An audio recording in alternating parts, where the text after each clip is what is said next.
Selamat pagi Indonesia, salam sejahtera selalu petani kopi Arabica dimanapun Anda berada. Ketemu lagi sama saya, calon Presiden Republik Kopi Arabica. Hari ini saya akan bahas masalah pangkasan. Kalau kopi itu kita pangkas, kita rawat, itu nanti pembuahannya itu melebihi kopi yang diliarkan dan memudahkan segala sesuatunya untuk kita melakukan aktivitas di kopi itu sendiri. Ya. Contohnya seperti ini.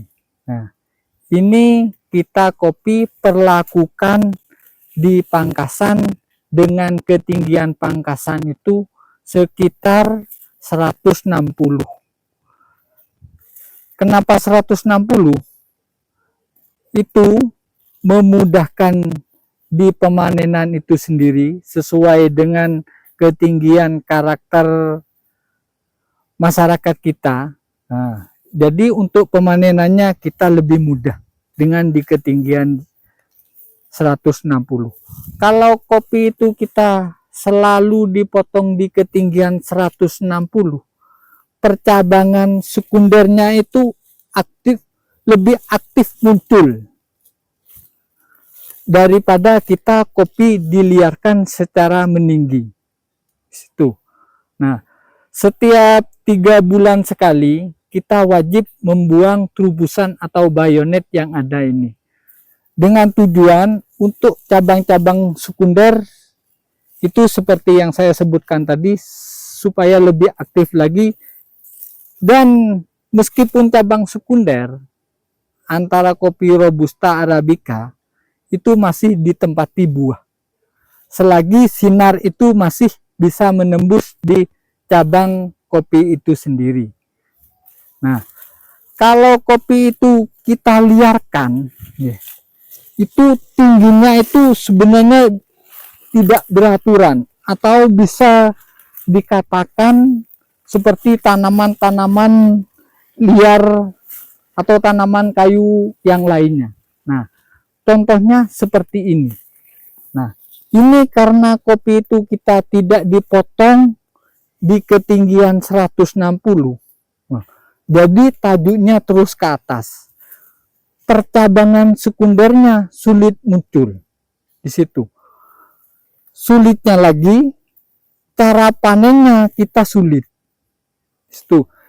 Kalau yang di pangkasan ini kita panen diborongkan atau panen sendiri, itu bisa hasilnya bisa 3 kali lipatnya dengan kopi yang kita liarkan. Kalau yang diliarkan, kita otomatis setelah 10 atau 7 tahun ke atas itu kita menggunakan tangga. Dan di situ lagi, kalau ini tidak sering melakukan pemimpilan pas di pemotongan, nah kopi itu ya ke atas terus, dan seperti yang saya sebutkan, itu cabang sekundernya itu tidak muncul. Nah, cabang primer ya ditempati buah, cuma masih kalah dengan kopi yang sering kita pangkas di ketinggian 160. Contohnya seperti ini. Nah, kalau cabang ini masih kemasukan sinar matahari, nah seperti ini masih aktif di dalam pembuahannya. Itu. Untuk proses pemanenan seperti yang saya sebutkan tadi, ini sudah tidak perlu menggunakan tangga karena kita di ketinggian 160 itu mudah sekali untuk pemanenan. Dan produksinya itu bisa 4 kali lipatnya dengan kopi yang kita liarkan seperti yang sebelah ini. Jadi memang membutuhkan tenaga lebih banyak daripada yang diliarkan. Cuma hasilnya memang masih sebanding di situ. Untuk pemanenan seperti yang saya sebutkan tadi, itu lebih mudah dan produksinya itu masih lebih tinggi dengan kopi yang kita lakukan pemangkasan secara rutin. Nah, di situ bedanya antara kopi itu kita melakukan pemangkasan di ketinggian 160 sama kopi yang kita biarkan setinggi-tingginya. Ini nanti untuk putaran tahun ke atas 10, nanti yang di bawah ini akan mati nih. Dengan sendirinya cabang yang di bawah ini akan mati. Dan yang berproduksi cuma yang di atas.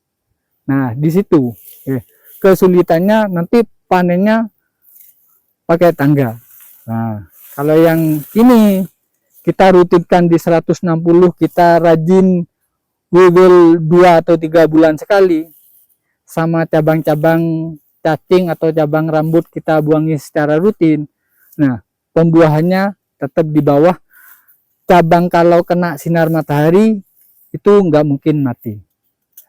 Di situ perbedaan antara kopi yang kita liarkan, kita buahkan sampai ke atas, sama yang dibentuk.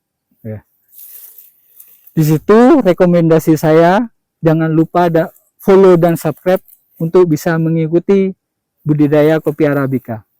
Sukses petani kopi Arabica. Bulat.